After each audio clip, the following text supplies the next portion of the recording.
తెలుసు, కథ అని తెలుసు, కథలన్నీ కంచికే చేరునని తెలుసు.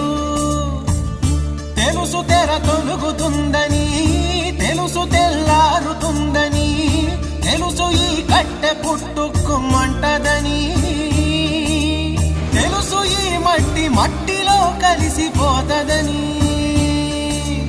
ఎన్ని తెలిసి ఇరకాటంలో పడిపోతావు ఎందుకని? మాయ